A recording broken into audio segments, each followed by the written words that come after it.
What is up, basketball fans? Welcome to an emergency edition of the NBA Outlet. I'm your host, Nick Fay. With me, as always, Corey Waldron doing something with his arm. Jack Manuel, Dalton Pence. Guys, how we doing? This is why you say subscribed on YouTube to Off the Glass. I recorded an hour-long podcast about where Russell Westbrook could go. And naturally, as the podcast finishes, it is now a piece of garbage because Westbrook has been moved. I don't know. Dalton's a Rocket fan in the house. Yeah, so. he's a Rockets fan. He got nothing to say. I don't know. It really just – I was eating dinner, and I'm sitting there about to take a bite, and I see Westbrook's name. I'm like, oh, he's going to Houston. I'm like, oh, my goodness. Did you finish eating or puke up your food? No, I stopped eating. I stopped. It's funny, though, Dalton, we just had you on Full Access Hoops, and we talked about this Russell Westbrook, yes, we did. what-if scenario, and here we are. Yeah. Well, before we get into a quick reminder, like Jack mentioned, make sure you subscribe and review. Find us on iTunes, Block Talk Radio, OTGBasketball.com, Google Play, Dash Radio, and obviously YouTube. Details of the deal. OKC has agreed to trade Russell Westbrook to Houston for Chris Paul, first-round picks in 2024, 2026, and pick swaps in 2021 and 2025. Initial thoughts on the deal? I really I'm not as speechless as Dalton because I'm not as invested in the Houston Rockets. But I remember chatting to you guys, as Corey likes to say after learning the saying from me, off wax, that this doesn't – I don't understand why the Houston Rockets would do this. You know, the immediate sort of thought that comes to mind, not having, a heap of time to process it, is that, there must have been some real tension and friction in the locker room because I don't understand the deal, why you would give up so many assets for two guys who are on two of the worst contracts in the league, yet Daryl Morey still goes in and throws in a couple of picks and some pick swaps for a guy who, Russell Westbrook is a better player than Chris Paul right now, but Chris Paul is better in a lot of other ways, especially defensively. And I think schematically within the Houston Rockets and what they're trying to do with their lofty championship aspirations, I think this makes them worse as a team. I don't get it. Like, is Daryl Morey trying to lose his job in Houston and go to Washington or something? I mean, this is a stunning – I don't want to say it's stunning because we saw the rumors and, it kind of makes sense if you want to keep James Harden happy, get his buddy. They obviously have a history together. You get rid of Chris Paul. I mean, Chris Paul's got to be just the saltiest mother trucker out of this situation. He is now in OKC. Him and Westbrook have been chilling all offseason, and now it's just like, hey, buddy, guess what? You're now in OKC. And now we have to see what Westbrook and Harden look like, right? I mean, these are two ball-dominant guards. When they used to play together and coexist, Harden was coming off the bench. Now this is clearly Harden's the better player of these two. Probably needs the ball in his hands more than Westbrook does for this to be an effective team. And now it's a game of what happens now. And another duo to add to the list of duos we now have in the league. Shai Alexander and Chris Paul. Yeah, Jack, like you said, I mean, there must have been a lot of traction between the really disputed claims of how severed the relationship of James Harden and Chris Paul actually is. Because I know how there was, you all don't follow really a lot of the Rockets insiders, at least I don't think so. But, they're sitting there saying there's no tension. The national media is saying there is tension. So it's really back and forth on who to believe. But this is kind of writing on the wall of there really must have been something there that either James Harden, Daryl Morey, or both of them realized that it wasn't necessarily going to be fixed. Like Corey said, it's really just going to depend on how well these two mesh. From a first initial thought, it doesn't look like it's going to be as successful as Harden and Paul was. But if you remember back in the summer of 2017, not a lot of people thought Chris Paul and James Harden were going to be able to share the rock as well. So something's got to give, and this is the most important coaching season that Mike D'Antoni's had to date in his 71 years on planet Earth. So there's a lot that's going to be going on. Like I said, I don't know. I like this from a fact that we don't have Chris Paul anymore because I think that he's only going to get worse considering his age as long as his injuries continue to happen, because last year really kind of shed a lot of light on what that has turned out to be. But Russell Westbrook is 30 years old now, and a lot of his prime is peaked on athleticism. So I don't think he's, like Nick said, you said earlier before the pod, he's not set to become a free agent until 2023, and it's all signs point to him accepting that $47 million player option. So he'll be 33 by the time his contract ends. So how much is he going to drop off? Yeah, and a couple more news nuggets just to confirm the ages. Russell Westbrook, 30 years old. Chris Paul, 34 years old. Reports are out that Houston was Westbrook's preferred destination via Ramona Shelburne. Then also Chris Mannix is reporting, Westbrook and Harden have been really good friends even after the trade. And then The Athletic is reporting that OKC does this deal with full anticipation that Chris Paul will be part of a good team that now has future assets: Gallinari, SGA, Adams, Roberson, Noel, and 8 new first-round picks. So interesting from that perspective. We'll jump on the OKC side. I'll just give my 2 cents on Houston. I guess from the perspective of Chris Paul being 4 years older, you replace him for a guy that's not necessarily an amazing fit. I don't think Chris Paul was necessarily ever an amazing fit either, because Chris Paul and Harden both ball dominant. I guess if I'm being a devil's advocate here, I think in some ways Westbrook can do things offensively to take some of the load off of James Harden. I don't know if they're going to play amazingly well together, but when he's off the court, when you have Westbrook, at least he's somebody on the floor, because Chris Paul, like Dalton mentioned, the last few years injury-wise has not been good. But overall, like Jack mentioned earlier, one of these guys is going to have to pick up defensively, if not both of them. We know that Westbrook is a capable defender when he wants to be. The question is, will he want to be a good defender when he's in Houston? And that's the thing about – I was just going to say, Dalton, and James, and you'd know this, James Harden's a good post defender. He's not a good on-ball defender, perimeter defender. So, there's elements of this game where it's just like, okay, you can talk yourself into it to an extent, like Nick was saying, but, you're talking about the two guys who had the highest usage rates last season, I believe. I think ESPN Stats and Info tweeted that out. So, we're talking. Everyone was talking about when the Chris Paul acquisition first happened, something's got to give with the ball. Literally something actually has to give this time around, because Russell Westbrook is the worst point guard 3-point shooter in the league. He shot for sure sub 30% last season. I don't know what it was, 25, 28%. And now he's got, I think James Harden's got to play a little bit more off ball, which is saying something, because he works best with the ball in his hands and he's attacking the lanes and drawing contact, and, gets that E field goal percentage back up and getting to the line a lot.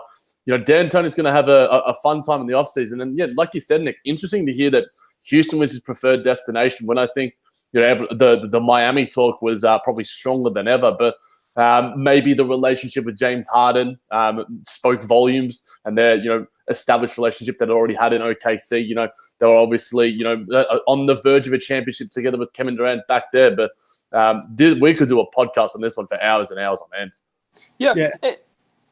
Go ahead, Nick. Tom. No, basically, Jack, you're right. But I guess it doesn't really hold too much weight, but I guess it does speak a little bit to Harden, and Westbrook must believe that this can work if Houston was his preferred destination, because I can probably believe that Russell Westbrook doesn't get traded to a team that he doesn't want to go to, just out of respect of the Thunder. But then again, who knows with how NBA, whatever they call them now, not general managers, but whatever the new term for owners is, and the players. Governors, yeah, there you go. But, yeah, Jack, like you said, Harden is a great post defender, and he can be a good defender when he wants to be.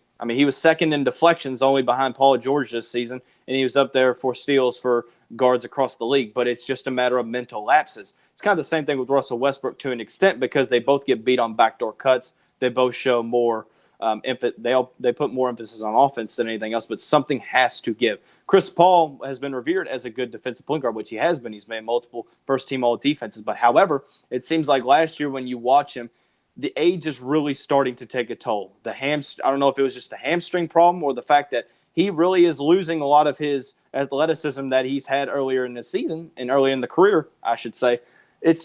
It wasn't there last year. Getting beat off the dribble to have Capella have to try to save them at the rim is something that I hadn't seen really from Chris Paul at any time during his illustrious NBA career.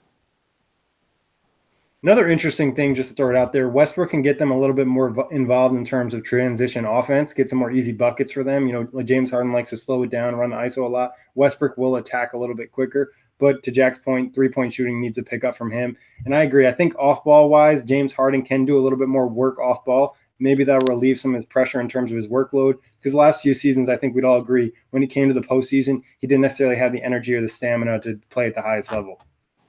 Should we go through all the picks that OKC bloody has now? Yeah, let's see what they got in their treasure chest. Now they have the biggest treasure chest. Yeah, and I mean, Sam Presti, I mean, normally, GMs of the year, executive of the year don't go to guys who just trade away their stars, but man, Sam Presti certainly has an argument for it. They have their 2020 own top 20 protected. They had Denver top 10 protected in 2020. 2021, they have their own and a Miami plus a pick swap with Houston. In 2022, they have their own. They have a top 14 protected.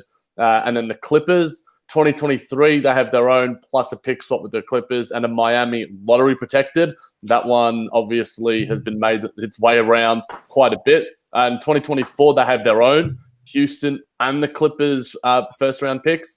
2025, they have their own plus a pick swap with Houston and the Clippers.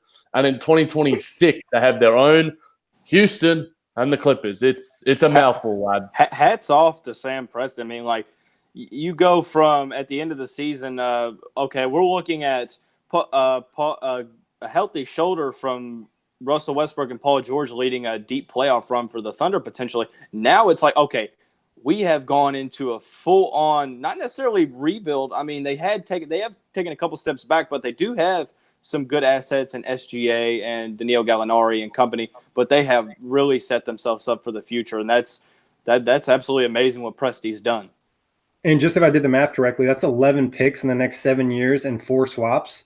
And one of those swaps is like a double swap, so I'm just counting it as one swap. So that's a lot. Like I mentioned this when they did the Paul George trade. There's a possibility Sam Presti, like they have Chris Paul, they have Steven Adams, they have SGA. They could flip these picks and trade another player and all of a sudden be back in contention if they really wanted to go that route. They could still go rebuilding route, but there's an option here for them to trade for multiple players across the league. Isn't Gallinari an expiring as well? Correct. $23 million, I believe, expiring. I mean, Sam Presti has a real nucleus here to sort of rival. We've sort of talked about the Clippers and the Nets, those sort of teams having the assets. When you have assets, you can really attack and build a new roster in a lot of different ways. Shai Gilgeous-Alexander is a starting star point guard on the rise. And you have Nerlens Noel on a really cheap contract too. I think that OKC, obviously, it's going to be a little bit harder for them to sell tickets. I think that, being that sort of lesser market team, you lose your 2 stars. Russell Westbrook is a god there. But Chris Paul, I believe, after the Hurricane Katrina that happened, built a really good relationship in Oklahoma City. So I think that, he's going to be, the new sort of star guy that sells tickets. And, like you mentioned, Nick, what happens with Steven Adams and such. But it's hard to sort of analyze it as a whole because it's so overwhelming. I mean, what are you thinking? I mean, OKC has put themselves in a position for the long term and the short term. They really can go whatever way they want to go. Do you want to try and be I mean, even still, you can hold on to all these picks, run this year with Gallinari, Adams, and Chris Paul, and you're probably a competitive team. I don't think you're a playoff team in the West. You're probably like just missing out, but you're at least competitive. And then, like you guys have mentioned, you can possibly flip these. I think it's also kind of like I'm kind of sad for Chris Paul, just kind of the way his career has gone. Because I think this kind of like solidifies the fact that we're not going to see Chris Paul ever win a ring. I mean, granted, I guess he could in year, when he's 36, he could possibly sign on with a contender. But now Chris Paul is going to, I don't want to say waste away, but he'll be in OKC to end this. I mean, OKC has set themselves up. I mean, who would have thought, like Jack mentioned, that we talking about Sam Presti for executive of the year after trading Westbrook and Paul George. And I mean, even Jeremy Grant to a degree. That wasn't they got a pick back for that as well. So this has been an extremely strange time for the Oklahoma City Thunder because it was like this team was just quiet and it was like, we're just going to run it back. And now it's, hey, guys, completely new bunch. But, man, it's a lot to digest. It also they got extreme value for both guys, like to the highest extent. Like, you and I, Corey, were just talking on the outlet. Like, I wasn't even sure if they'd get a first-round pick for Westbrook. Like, I wasn't even sure. And they got 2 first-round picks, not to say they're going to be amazing. And they got 2 pick swaps. And then Paul George, we know that trade, they got the highest possible value because it was almost like a combo trade for Paul George and Kawhi. So it's crazy he walked away with this. Like, if you had asked me in the beginning of the offseason, like what I thought he could get for Paul George and Westbrook, I definitely wouldn't have told you the rights to 7 picks and then the swaps for like 4.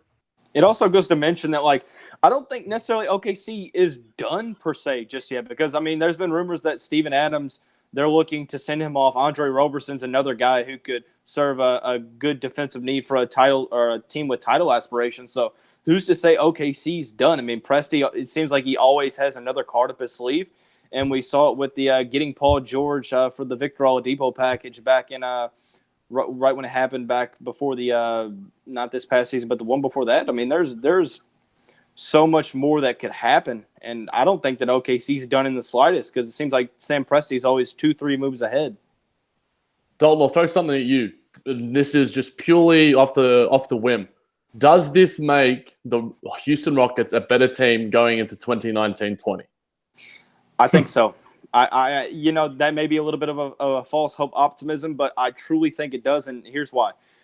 Chris Paul, I love his role for the Rockets, but it seemed like you watch him this past season, there was so much time. There were so many times when he was on the court where he just didn't look like he fit. The role that they want Chris Paul to play just wasn't the level of play that he was able to reach. The mid-range game is really where he gets the bread and butter. He's not as athletic to blow by guys like he was earlier in his career. I mean, he had a hell of a drop-off between 2017, 2018 to 2018, 2019. So I think you get a more athletic guard who Harden is fond of as well. So you make him happy. You don't get rid of P.J. Tucker or Eric Gordon. You still have them as assets to maybe even get better. Who knows? Like I said, there's a lot to be done, but I'm not sure that I like the fit, but I have to applaud Daryl Morey for at least going out to trying to put themselves in a position to win a title. So I think it makes them marginally better, in the sense that I think Westbrook is better than Paul if you stand them both right up back to back.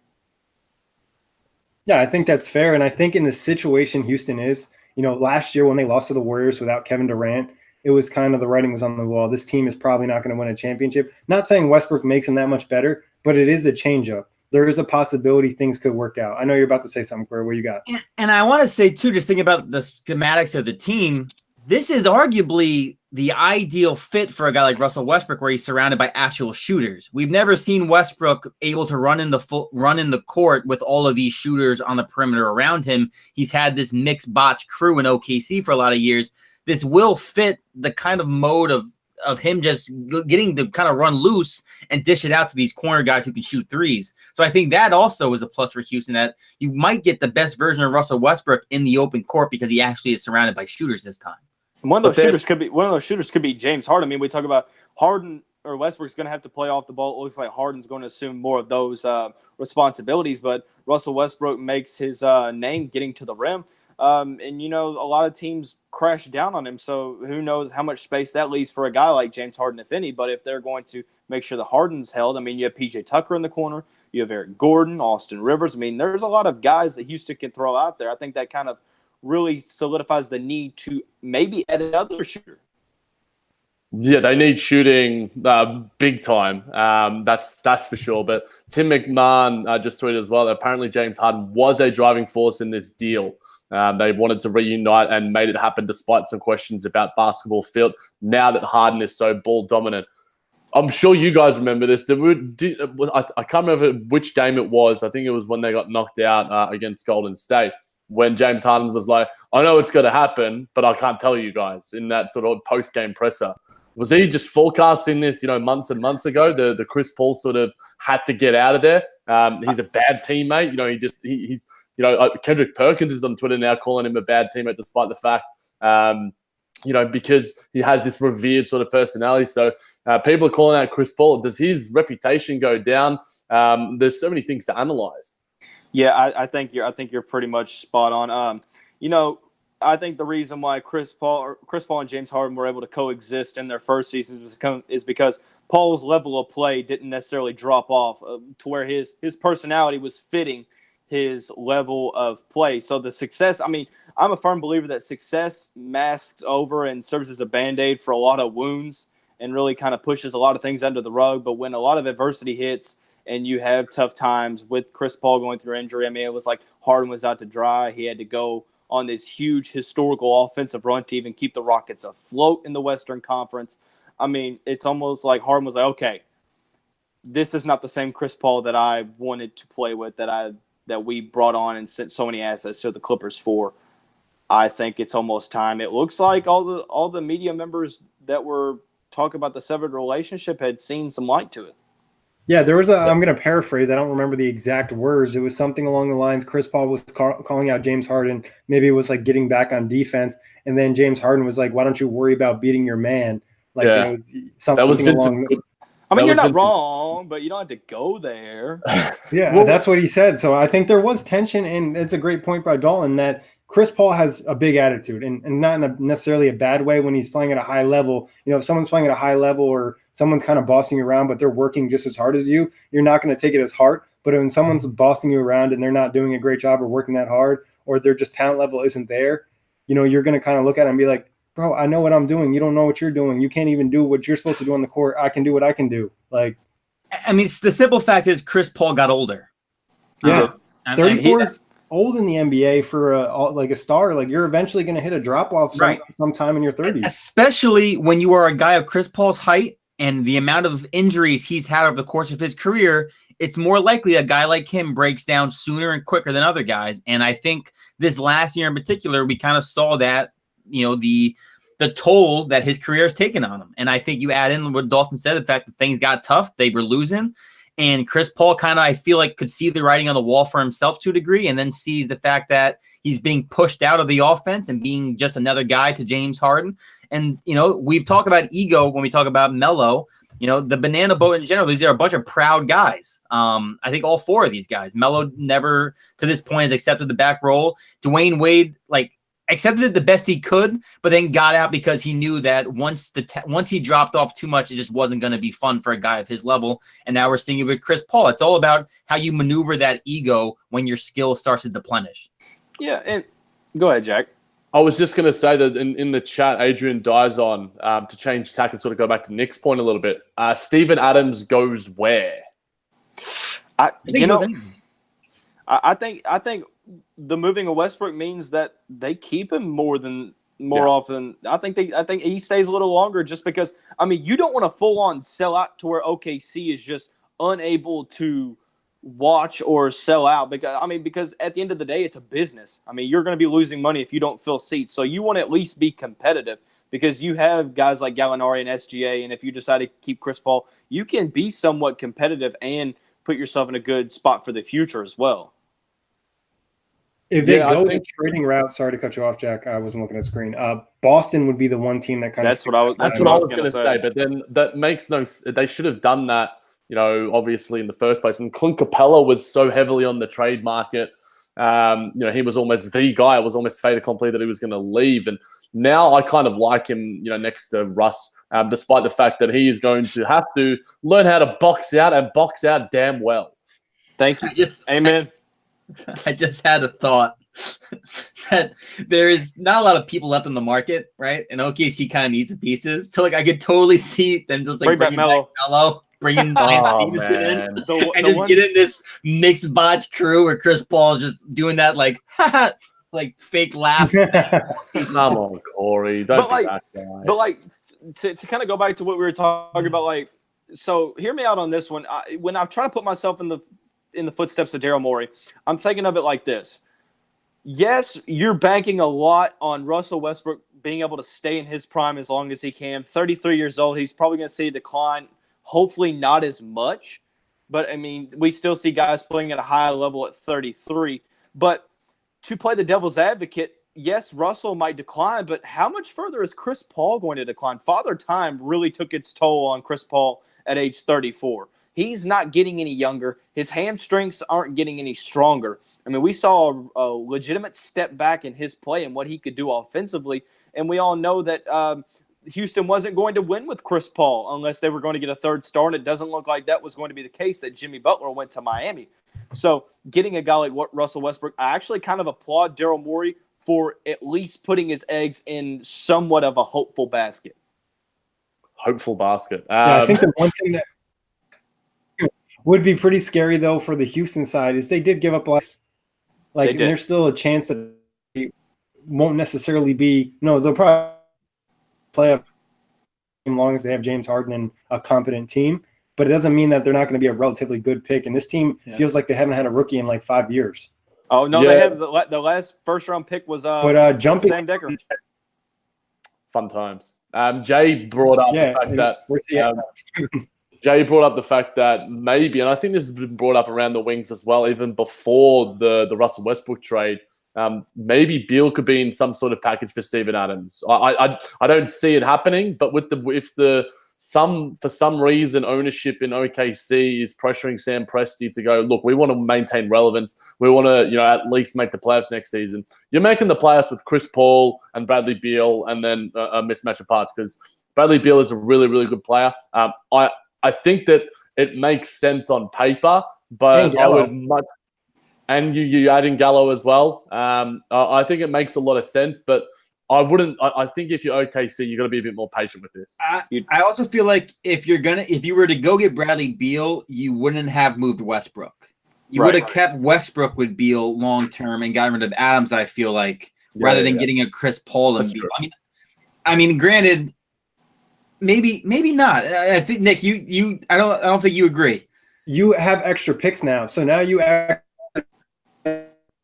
picks that you don't care because let's be realistic. You're not going to use 11 picks in the next 7 years. Right. Like there's a good chance that you just don't want that many young players. So I think if I'm trading for Bradley, I'm keeping Steven Adams. There's enough contracts on OKC to make it work where they could hypothetically trade 6 first-round picks for Bradley Beal and still have a surplus of first-round picks and then roll out a lineup that has, Chris Paul, SGA, Bradley Beal, Gallinari, and Steven Adams. That's a playoff team. Yeah. So I think there's a possibility. I'm the most intrigued about what is going to happen with Chris Paul. Dalton's right. He's probably going to decline a little bit more, and then they're stuck with that contract. I don't know if they don't have a good season. Does he try to get bought out? I don't even know how you go about buying a contract that has $130 million left on it.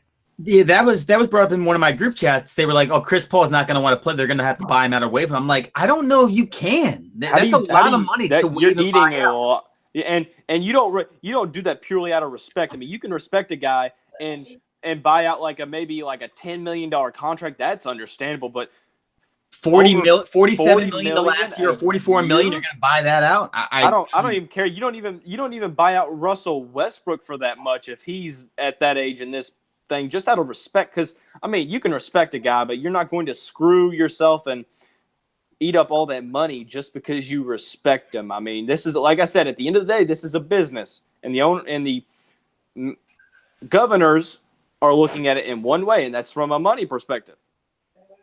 There could be a situation where Chris Paul is extremely competitive, that he leaves a lot of money on the table, but it would still be an excessive buyout for OKC to have. They would have to enter full rebuild where they just really don't care about their cap space.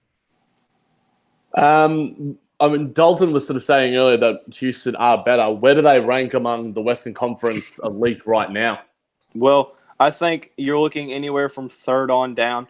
I definitely don't think they're as good as the LA teams. Maybe you might be able to put them up with the Lakers, depending on how that roster of mixed bag party fits.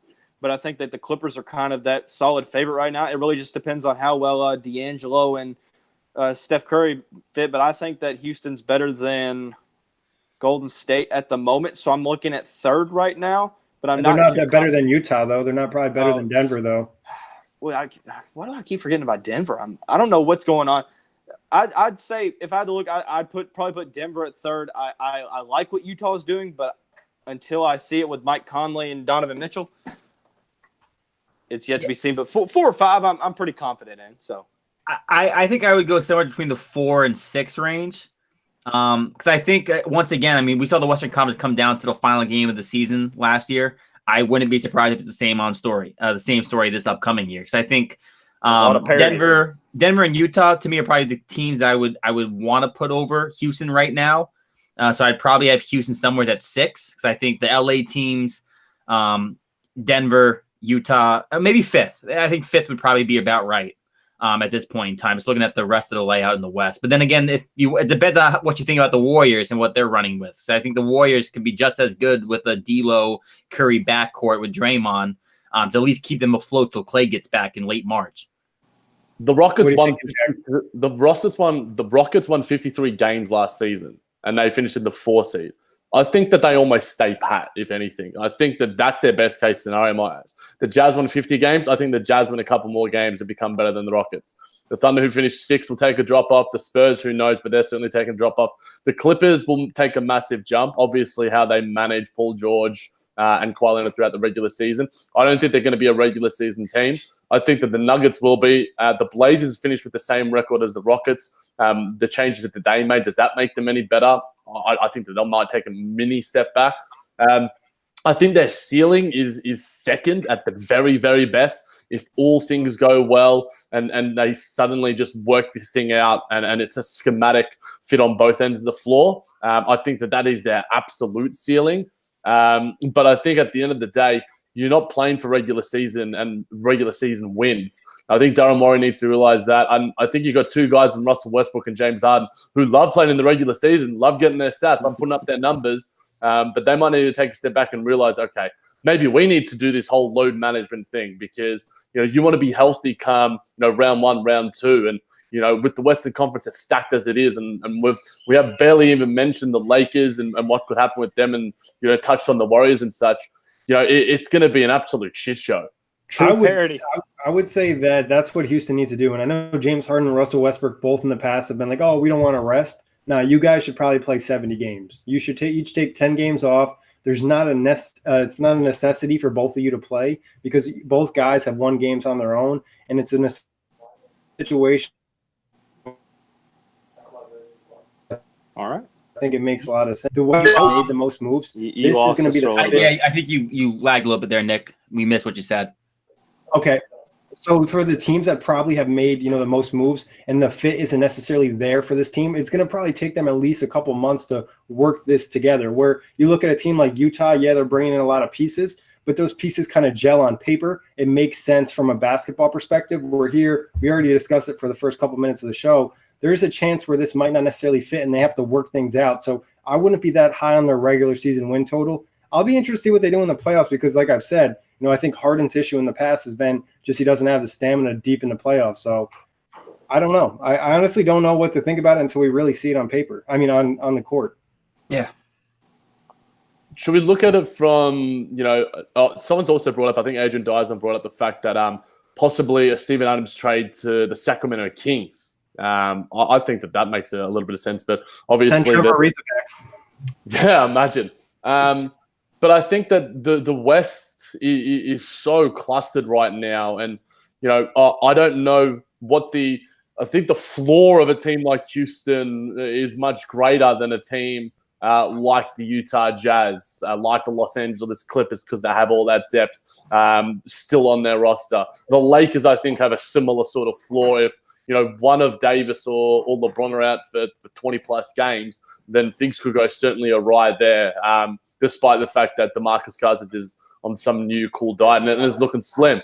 I think the combustibility still remains in Houston. And, I think that James Harden's role, I think, is the most important thing going into next season because Russell Westbrook can't necessarily how can he get better as a player? He can shoot the ball better. I mean, he might get more open looks with the gravity that James Harden gives him. But we've seen James Harden play in so many different ways across his career, obviously being a six-man in OKC, then being a sort of, combo guard, and then being the full-blown floor general that Daryl Morey has turned – not Daryl Morey, Mike D'Antoni has turned him into. So he has malleability in his game to change in his sort of role. Obviously, we've seen reports the fact that, he's motivated and wants this to work. He's going to have to change the most, I think, more than Russell Westbrook does, because I don't know how Russell Westbrook really can change, obviously, with the sort of limits to his game in general. It's one of those excellent point. Yeah, it's one of those weird dynamics where when they first started off, you had Westbrook as like the alpha, or at least there was who's the Batman around between him and KD. And Harden then went to Houston. He became the alpha of Houston. And now you're having Westbrook, who's always been an alpha, going with a new alpha in James Harden. So I think what you're saying, this goes right along with what you're saying, is how do these two coexist when you have these two personalities? And again, and this is again Nick saying you have to see what happens on the court, but late game situations, these are both guys who want the ball in their hands for that final shot. Yeah. And Is Westbrook gonna allow James Harden to get those shining moments? Like I just don't know. He didn't really let Paul George get those shining moments a lot of the time. I can't wait for Russell Westbrook to go 3 for 12 in the fourth quarter and lose this game. This is going to be so fun. Oh, man. I think just touching on what Jack was saying, Harden, I think, can actually be really good playing off ball because he can play reactionary to what Westbrook is doing, where you throw him the ball at the three-point line. You have to respect his three-point shot, and it's not just at the line. He's like Steph. He can take a couple steps back, or he can kind of drive to the rim, and teams aren't going to be able to send as much attention to him because Westbrook's going to draw it to the other side of the court. So I think, like Jack said, his skill set, he's able to adapt a lot better than Westbrook, where if you're asking me the ideal situation for this offense next year, Westbrook has the ball in his hands, running a pick and roll with Clint Capella. You got Tucker and Gordon in both corners, and then you have Harden on the opposite wing. There's spacing there for you to really attack, but obviously James Harden, who has been an MVP candidate for like what seems the last 5 years, is going to have the ball in his hands less. It just kind of speaks to the relationship that Westbrook and Harden have to even try this out. Because, True. I mean, you could just very well run this back with Chris Paul trying to bank on his health. But for Russell Westbrook to want to come to a team like Houston, where everyone knows that this is Harden's team, this is Harden's city. But not only that, Harden has the ball a lot in his hands, and he's kind of the dominant force. That just kind of shows you. I think I watched the 30 for 30 that kind of explained James Harden's road. He kind of said he was distraught when he got traded from OKC because of the bond he had with guys like Russell Westbrook and Kevin Durant.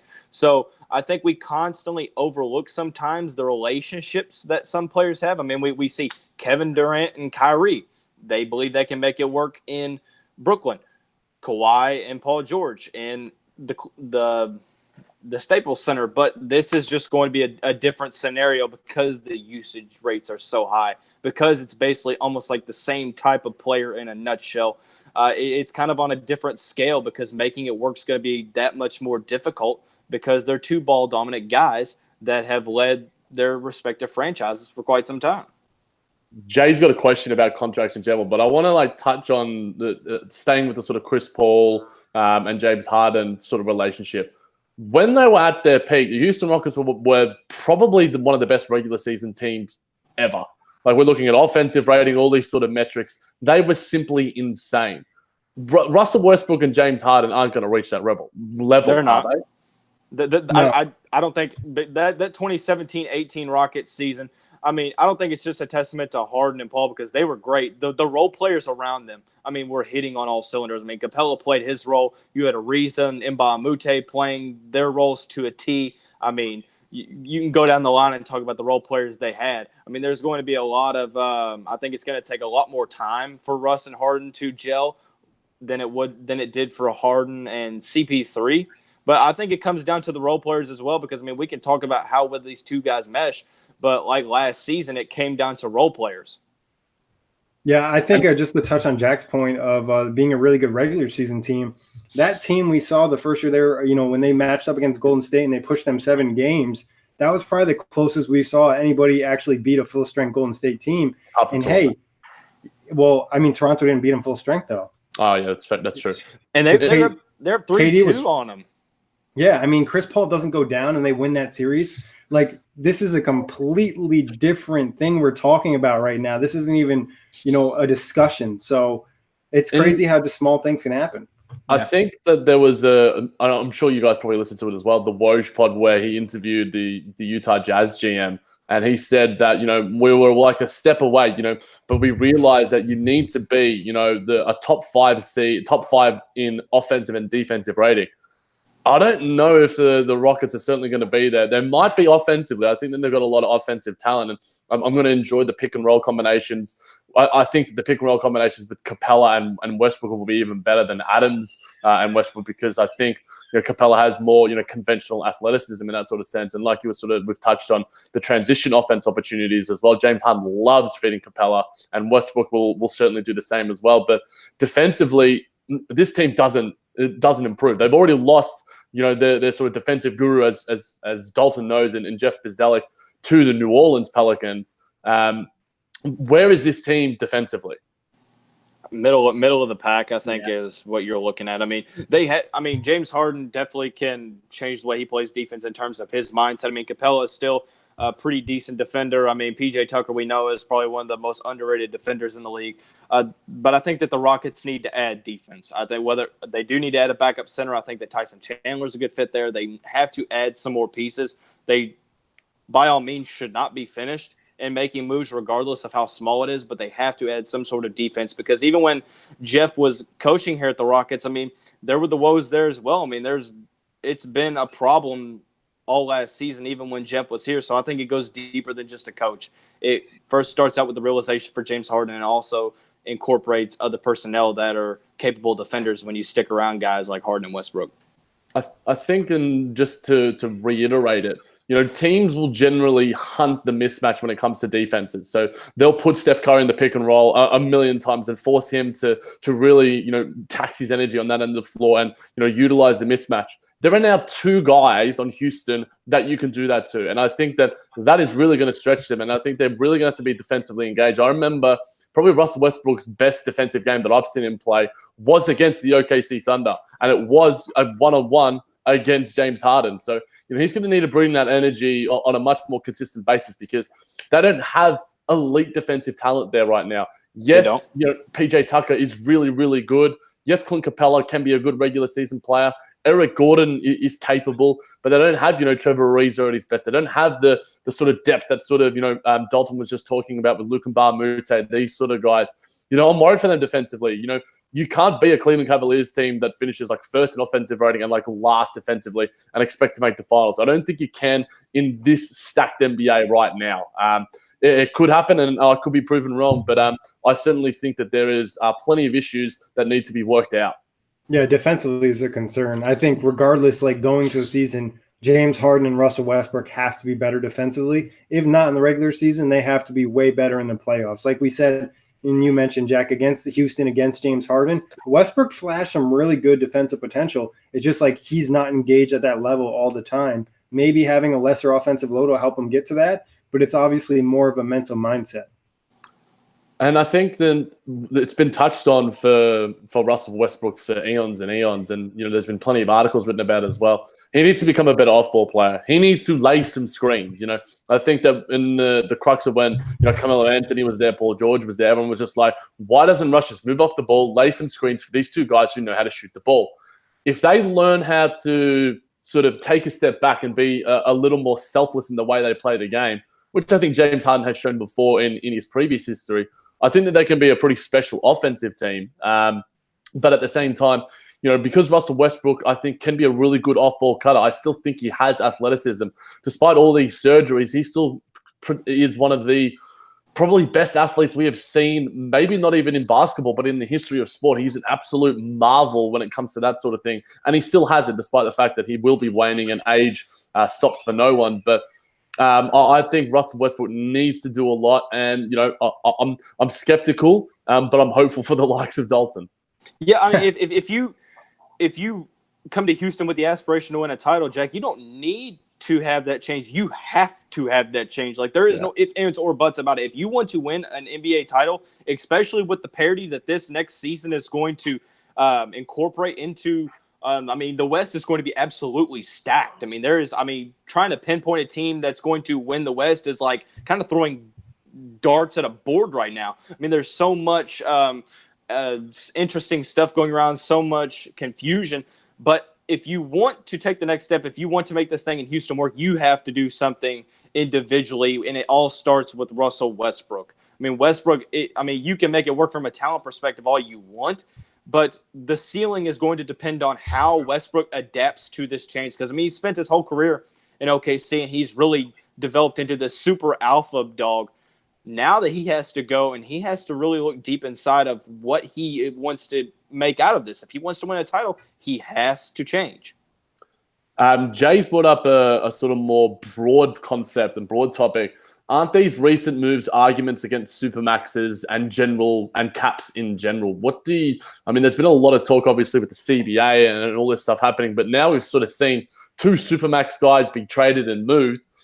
What do you guys sort of think on that more, you know, existential sort of topic? Corey, you jump in first. I don't know if it I don't know if it matters that much. I mean, the only thing this has shown is that super maxes are movable, right? Okay. You can get the max contract and you can still be moved, even if you're Chris Paul, even if you're Russell Westbrook. So that gives hope to the Wizards if they want to move John Wall when he's eventually healthy. I think that's what this kind of sets up. But it does set up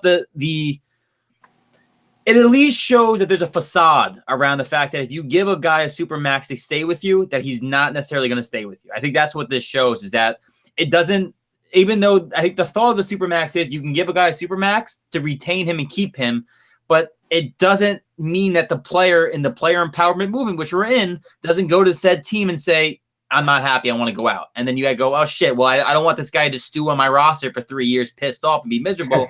Now I'm going to trade this guy. I think that's what we've seen more so than anything. And granted, the Westbrook Chris Paul situation is a little bit different because neither guy necessarily asked to be traded. Westbrook was a victim of circumstance, and Chris Paul was an even bigger victim of circumstance.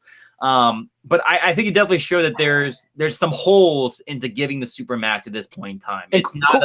It's not a sure thing whether you give a guy $44 million a year and he's going to be with you the rest of his career.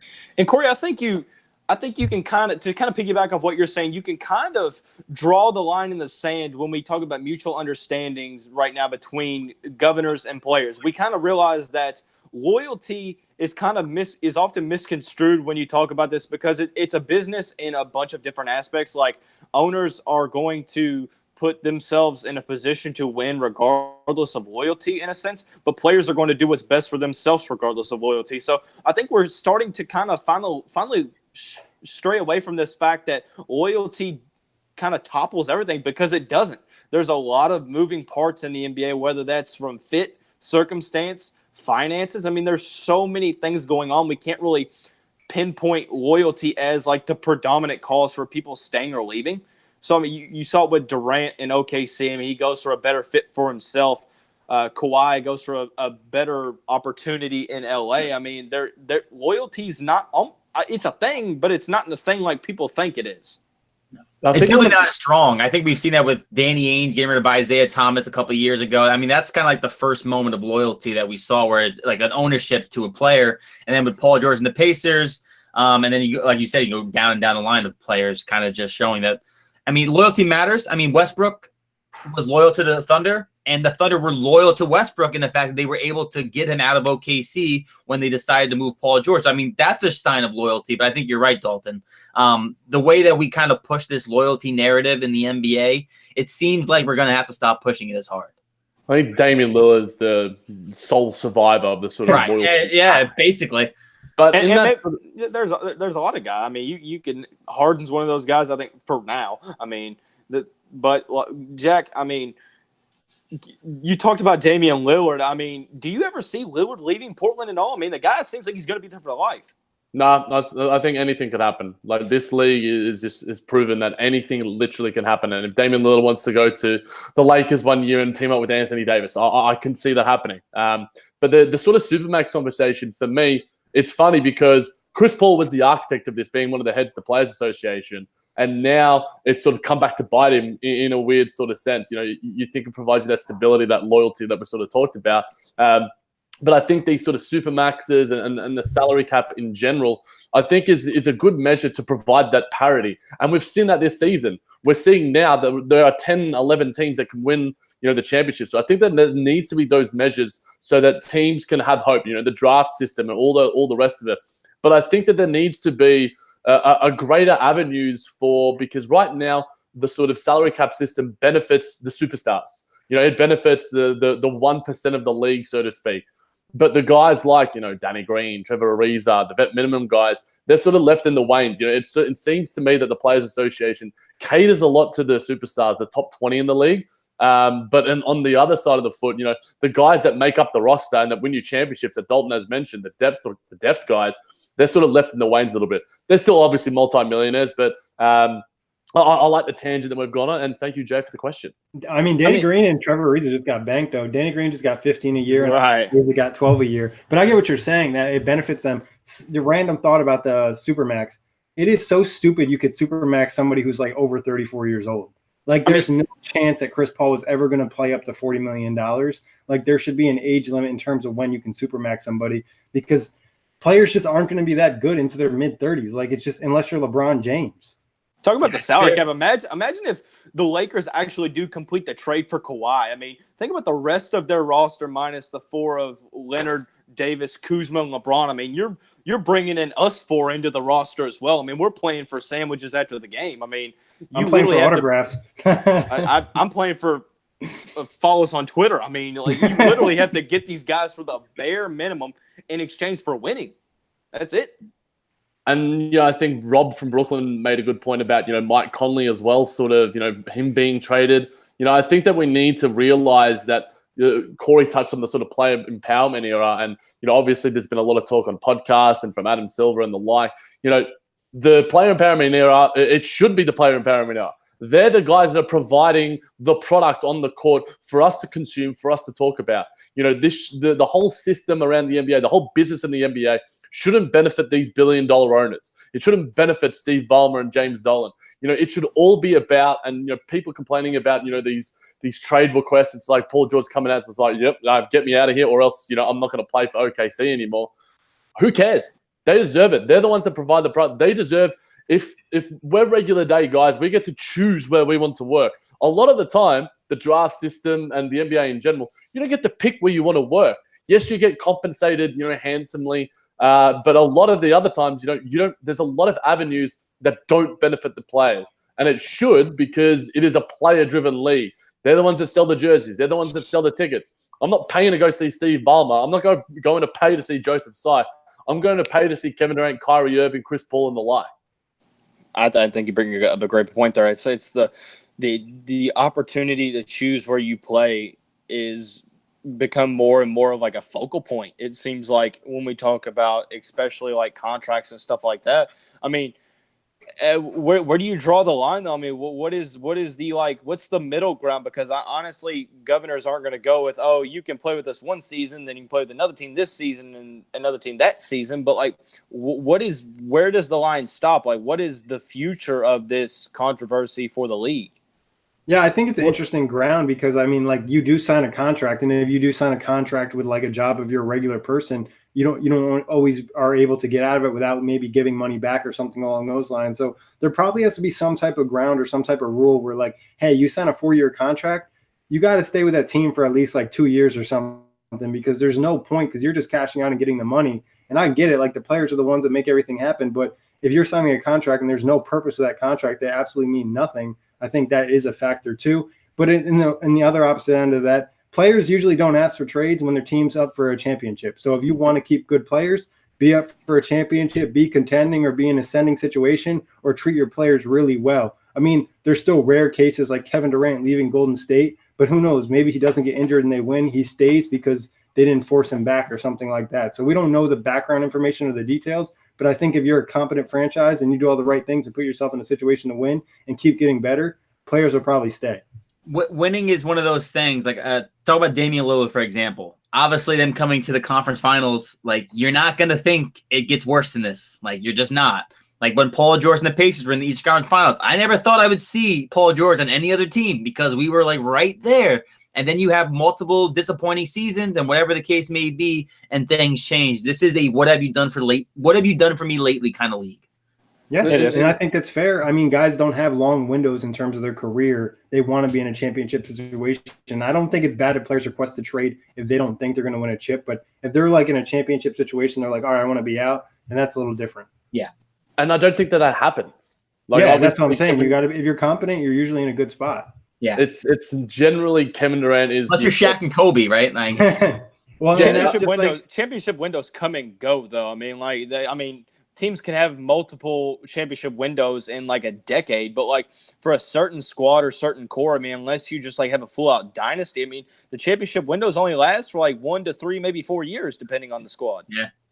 I think in that sort of sense, Kevin Durant's the exception to the rule. They were on the fringe of they were a Klay Thompson outburst away from a championship, yet Kevin Durant decides to go to Golden State. And obviously there are a myriad of reasons that he's discussed, and we know about that. But he is obviously, a different kettle of fish. But, I like that.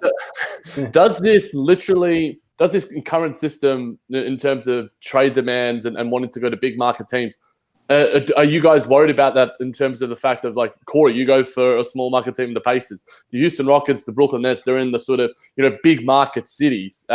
Does it worry you, being as a Pacers fan, that you're not going to be able to keep the likes of Paul George? Obviously, Victor Oladipo it was acquired in that exact trade. As a small market team follower, are you worried about the current system and iteration of the NBA? When have we ever been able to? That would be. I mean, honestly, that was dark.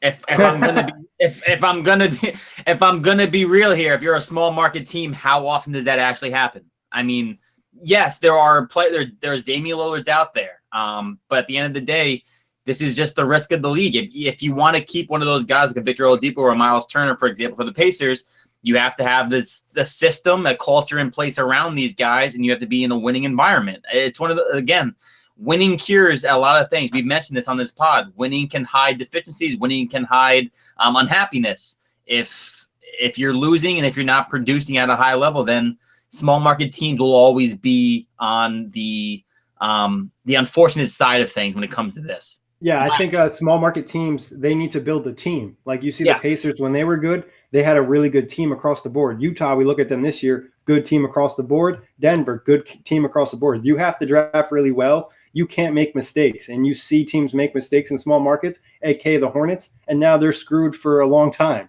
Yeah, sorry, DJ. And the Suns have been screwed for how long? The Knicks have been screwed for how long? In their big market. Yeah, the Knicks are in a different market. The Knicks are a big market.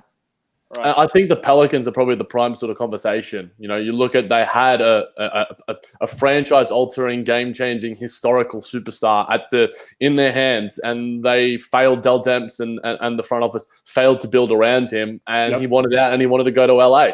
I think that the big market thing could almost be, there could be a shift in the fact of what we see Giannis do in the coming years. Now, Giannis in the sort of, let's speak about that loyalty sort of aspect, the sort of values that he seems to have from what we can gather, I could see him being a Milwaukee Buck for life. But, you can't necessarily, I'll probably I would lean more towards him being in Milwaukee long term than him, saying, look, I don't want to do this. I'm going to go to LA and join Anthony Davis. Though I could easily be proven wrong, because the Bucks could have this weird season. Middleton could drop off. Bledsoe could continue to be a poor player.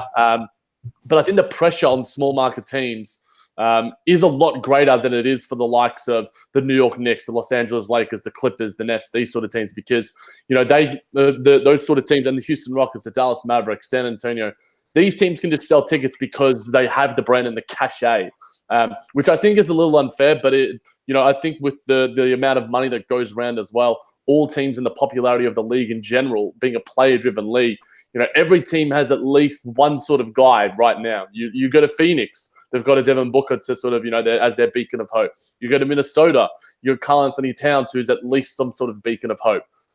So I think that if you have a guy, and even in OKC, you have all these picks, you have Shai Gilgeous-Alexander, I think hope is as much as it's hope and stars that sell. And to sell hope, you need to have a good front office. You need to have a Sam Presti, a Hinkie, a Sean Marks, a Daryl Morey, a Danny Ainge. So I think that there's a lot of different ways to build teams. And I think Nick really hit the nail on the head. If you're a small market team, the Utah Jazz, you need to build incredibly well through the draft. And they have Gordon Hayward, Rudy Gobert, Devin Booker. None of those guys high lottery picks. Rudy Gobert, end of the first round. Donovan Mitchell, the flyer at pick 13. If you need to draft well, and that puts a lot of pressure on those sort of small market teams. Yeah, it does. And I think just to touch on some of the small market teams, Anthony Davis was really patient with the Pelicans. He gave them plenty of opportunities to be really good. And I think Giannis, there's a reason that he might end up staying, is because by the time he's a free agent, they might be competing for championships for the next couple of years, and that puts him in a good light. Where in the Anthony Davis end, he never even got to compete for a championship. The deepest he ever got was his second round and getting knocked out by Golden State, and he was playing lights out. So, you just have to be good. You have to make the right decisions. You can't afford to do what some of these other teams have done. You can't miss picks, and you can't have any of these long-term deals that are really bad. Kemba Walker's another one of those guys. I mean, he's been in the league, I think, one more year than Anthony Davis. So, I mean, how many opportunities did he give Charlotte an opportunity to build up a roster around him? But, fellas, I got on this pod with my phone because I've been kind of in commute, so I don't have my laptop and my phone is at 1%. So if you see me just disappear like Spider-Man in Infinity War, just know that I am not in the snap. So and just I guess touching on the sort of Kemba Walker sort of stuff as well. I was listening to Zach Lowe, Rachel Nichols, and Howard Beck speak about, if they could change things about the NBA, what would they do?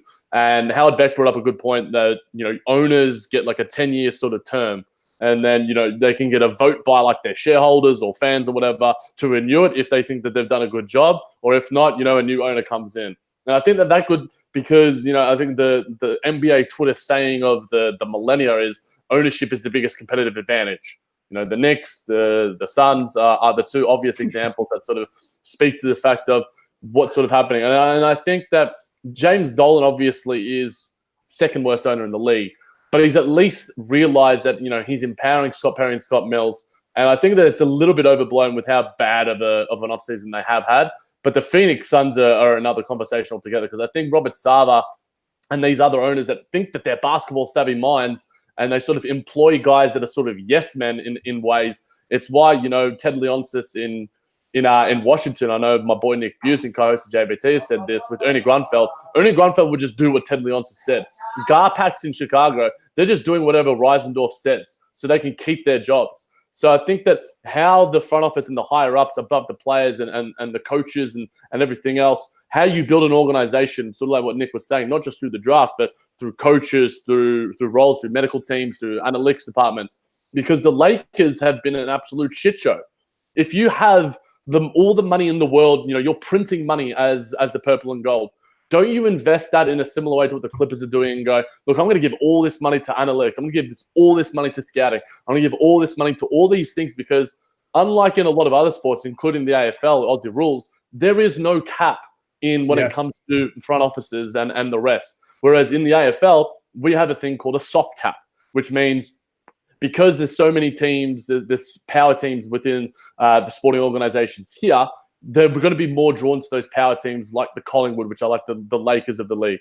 So unless a soft cap is instituted, that probably provides even more parity across the league and forces teams to do even better. But, there's just so many different ways to build a contender.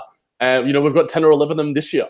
Yeah, and I think and they're all built different ways. Some are straight up through free agency. You mentioned the Lakers, and they really didn't do anything necessarily amazingly right. Some of the draft picks were hits, but LeBron signed because they were the Lakers and where their location really is, and his family wanted to be there. Obviously, there's still some connection in the flexibility and cap space. And then you have other teams like we talked about built through the draft. So I think it's interesting. And the point you brought about the owners is really interesting. And they have a 10-year window. The only thing that I think would get confusing on that front is you're dealing with money.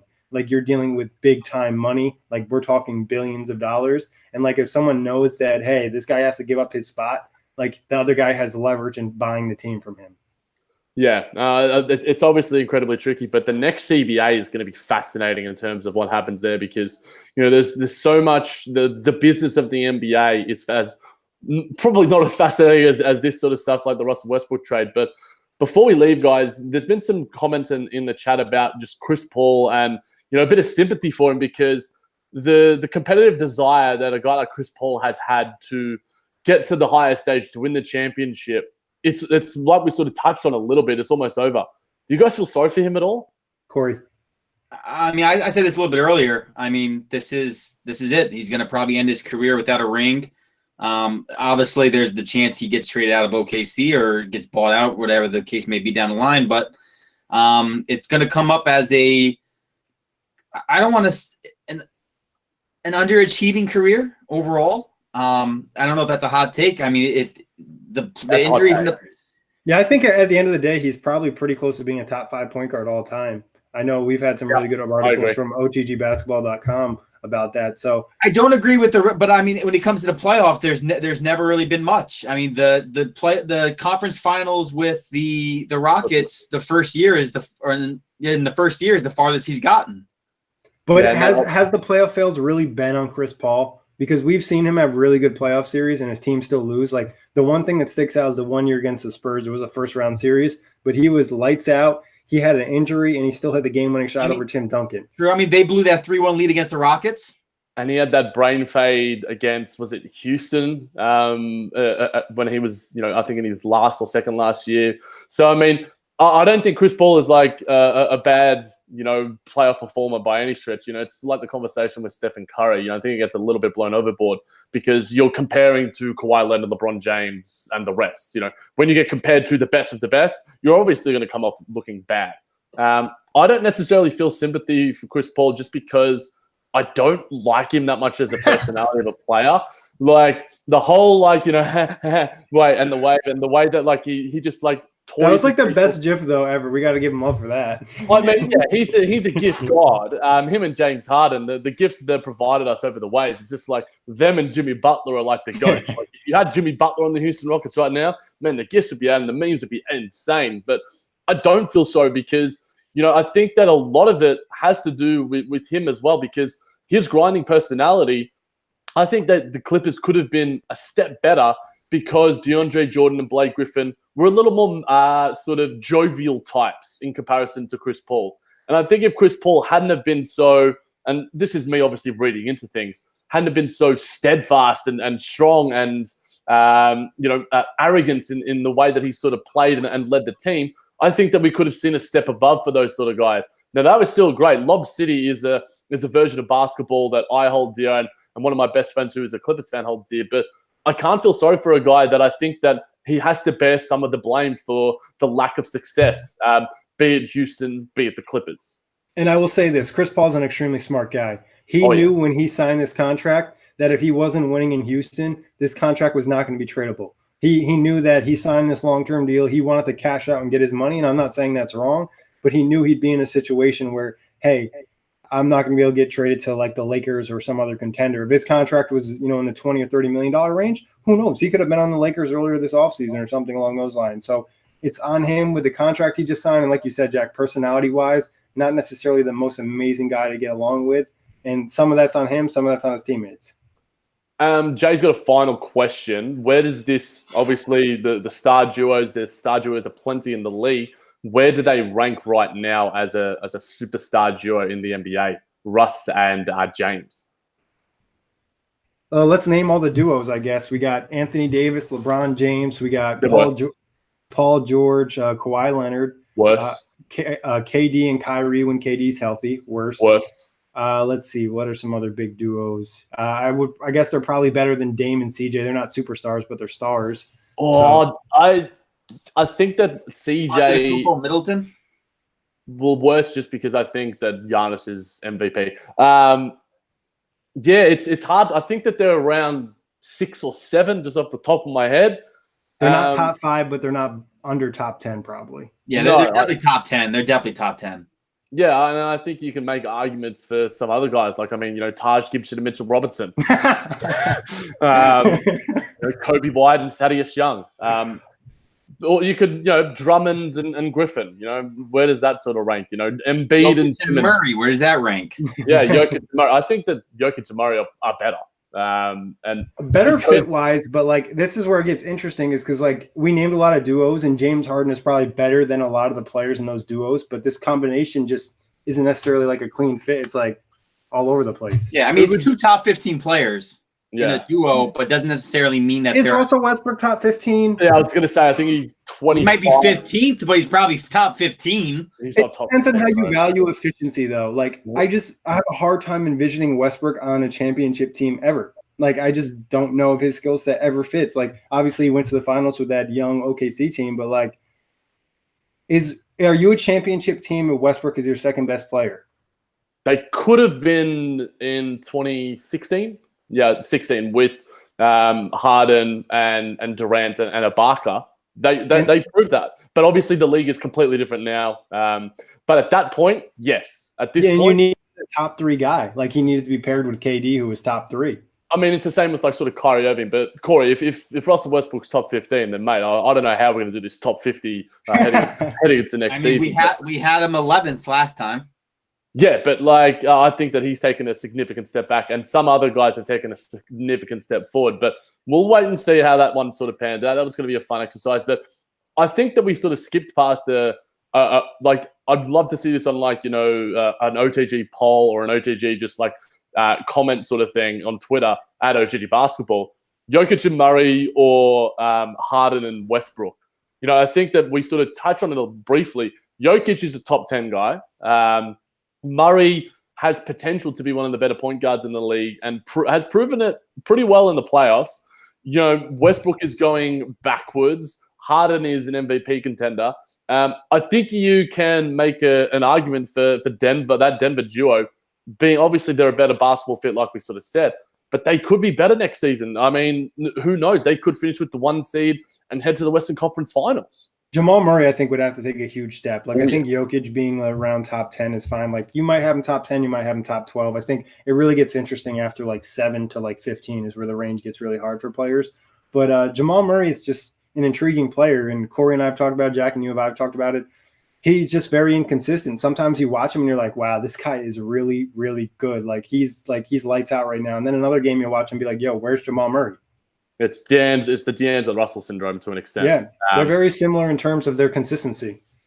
Yeah, and Crimson Strikers brought up a point that I can't believe that we forgot. In Utah, they've got like a star trio in Conley, Mitchell, and Gobert. And I think that, like we sort of talked about with Denver, the basketball fit there is nigh on perfect. That's why I think that if you're judging on talent alone, it's Russ and James Harden. And you can make an argument that they're top 3, the higher echelon of star duos in the league, just based off talent alone. But next to each other, and on a basketball court, actually playing the game, that's a different scenario. Yeah, I mean, I think Donovan Mitchell is going to take one of the biggest jumps in the NBA this year just because he's going to have the best supporting cast he's ever had. Yep. And I think he's a guy that's going to get better. We already know Gobert. I think most people would probably have him around top 15 because he's so dominant. Then when it comes playoff time, obviously he drops off a little bit. But Mitchell's a guy I think could really jump really high, and they could be one of the best duos because he'll